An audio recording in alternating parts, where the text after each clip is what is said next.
नमस्कार, ज्योतिष और जीवन चक्र में आपका हार्दिक स्वागत अभिनंदन है। माता रानी की कृपा से आप सभी लोग प्रसन्न होंगे, स्वस्थ होंगे, इसी कामना के साथ में गुरुदेव से आज्ञा पाते हुए आज आप लोगों के बीच में श्रावण मास आ रहा है, उस विषय में शिव पूजन से लेकर के कुछ निवेदन करना चाह रहा। आप जानते हैं भगवान भोलेनाथ अजन्मानो लोका अनंत, उनके न जन्म का पता है न उनके माता पिता का पता है। अजन्मानो लोका कहा जाता है महिमन स्तोत्र में।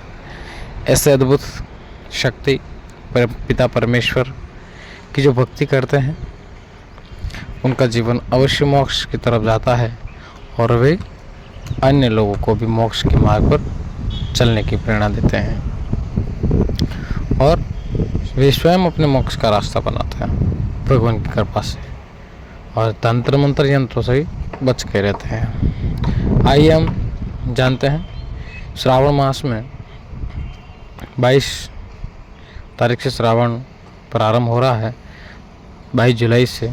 तो श्रावण मास में हम कैसे प्रभु भोलेनाथ की पूजा करेंगे। एक सामान्य तौर से मैं श्रावण में कुछ भगवान की सिद्धि और साधना और भगवान के उस विशेष मंत्रों पर वीडियो बनाऊंगा, लेकिन श्रावण महीने में एक सामान्य व्यक्ति, एक आम व्यक्ति प्रभु की कृपा प्राप्त करने के लिए क्या करे, क्या पूजन करे और कुछ पूर्व पास्ट के दोषों को मिटाने के लिए क्या करें, जिससे वो पाप मुक्त हो सके, यानी कि उन दोष से रहित हो सके और प्रभु की कृपा प्राप्त कर सके, अपने इष्ट की कृपा प्राप्त कर सके।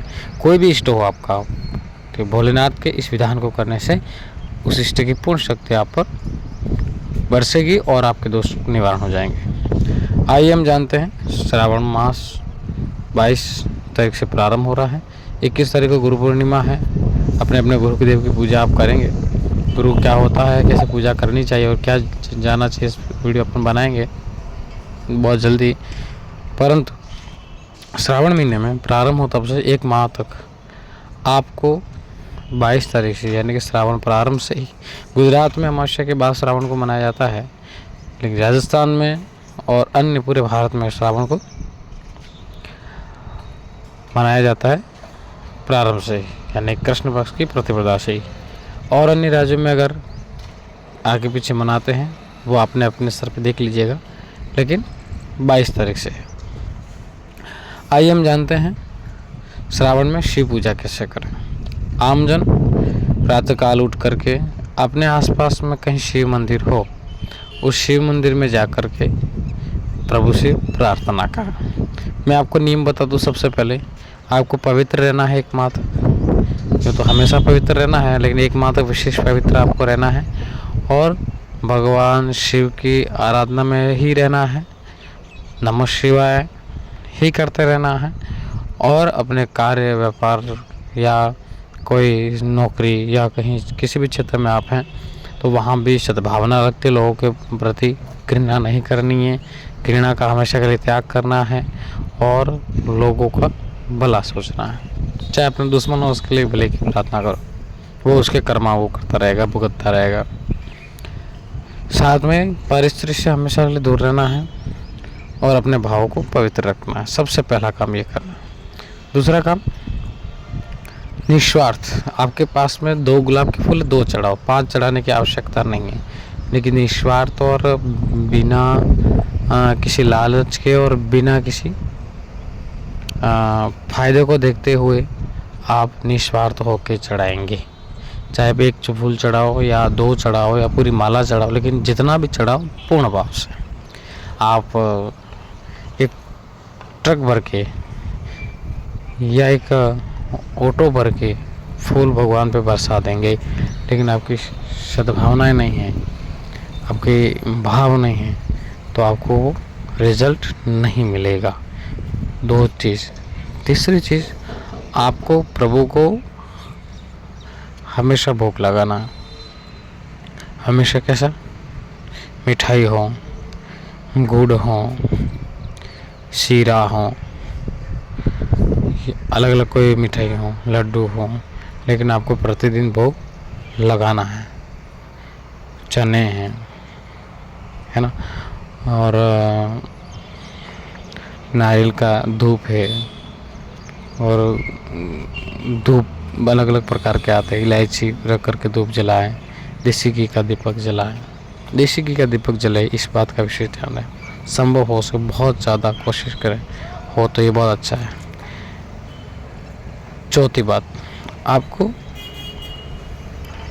जो भी काम आप कर रहे हैं उस काम में आपको ये सोचना है कि मुझे प्रभु की कृपा प्राप्त करने के लिए ही करना है, मुझे न किसी के दुश्मन के विनाश के लिए करना है और न ही मुझे किसी के इतने बड़े फायदे के लिए करना है, कुछ भी नहीं करना, सिर्फ प्रभु की प्रीति प्राप्त करने के लिए करना है और मेरे दोष निवारण के लिए करना। पांचवी बात, इसमें दोष निवारण कैसे होगा? दोष निवारण इसमें ऐसा होगा कि आप कोई बाधा ली आपने और उस बाधा को आप भूल गए हैं, उस बाधा को आप भूल गए, यानी कि आपने कोई छोटे मोटे किसी भी देवी देवता की बाधा ली और भूल के आपको याद नहीं आ रहा, उस बाधा से आप परेशान हो रहे हैं, तो श्रावण मास का जो पहला बुधवार आएगा उस बुधवार के दिन आपको क्या करना है, 1.25 मीटर सफ़ेद कपड़ा लेना है, एक पानी वाला नारियल लेना है या गोला भी ले सकते हैं, मिठाई लेनी है, धूप दीप लेनी है, अगरबत्ती वगैरह आपको करनी है, 11 रुपये लेने हैं और फल लेने हैं, कोई भी 5 फल लेने हैं अलग अलग और प्रभु को अर्पित करने हैं। और अर्पित करने के बाद में 1 लोटा जल चढ़ाना है और प्रार्थना करनी है, भगवान मुझे मेरे दोष, मेरे पितरों को प्रसन्न करो, मेरे भूल चूक या कोई भी दोष बाधा रही हो उसको क्षमा करो, स्वीकार करो और मुझ पर कृपा करो। ऐसा आप प्रथम बुधवार करेंगे, आपके दोष मुक्त हो जाओगे और आप प्रभु की कृपा होगी। दूसरा ये, आप लोग पानी चढ़ाते हैं तो पानी चढ़ाइए, तांबे के कलश में हो तो बहुत बहुत अति उत्तम है और 99% आपको तांबे का पात्र ही उपयोग करना है। भगवान को जल चढ़ाने के बाद में आपको क्या करना है, थोड़ा जल बचा के रखना है और वो जो बचा हुआ जो जल है वह जल आपको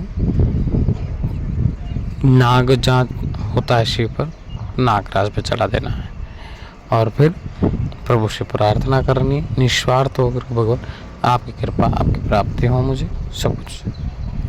पिता बेटे के साथ में होता है तो बेटे को कुछ भी करने की आवश्यकता नहीं होती, केवल पापा का सानिध्य प्राप्त होता है, सारे सपने पापा जानते हैं, बस पूरे हो जाते हैं। परमपिता परमेश्वर की कृपा होगी तो सब जानते हैं वो बेटे को क्या चाहिए, कि क्या इसको आवश्यकता है, क्या मुझे देना चाहिए, वो समय आने पर आपकी योग्यता के अनुसार दे देंगे।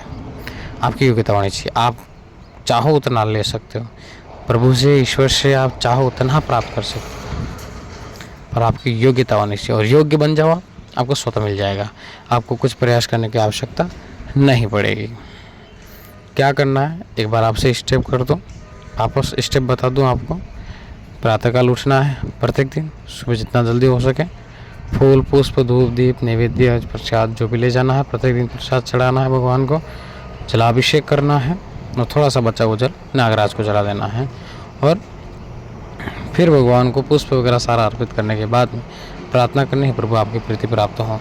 आपको कोई मंत्र आता है तो आप उसको पढ़िए, आपको रुद्राभिषेक आता है तो आप उसको पढ़िए, नहीं आता है आप किसी ब्राह्मण के साथ में अंतिम दिन करा सकते हैं, बीच में किसी पूरे महीने में कभी भी ब्राह्मण देवता के साथ करा सकते हैं।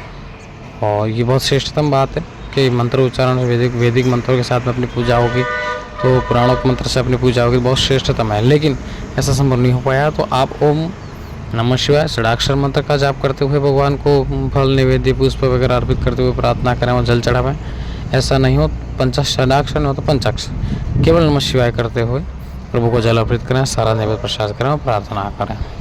ये आम जन के लिए, मैं विशेष साधना के विशेष पूजा के लिए वीडियो और बनाऊँ, नहीं आम जन केवल इतना ही करते हैं सच्चे मन से तो प्रभु की कृपा अवश्य होगी और उनको कहीं किसी साधना कुछ प्राप्त करने के लिए श्रावण ये कर लोगे ऐसा मिल जाएगा, ये कर लोगे धन की वर्षा हो जाएगी, ये कर लोगे या बाढ़ आ जाएगी, ये कर लोगे तुम्हारे इतना सोना मिल जाएगा, ये सब अफवाद हैं।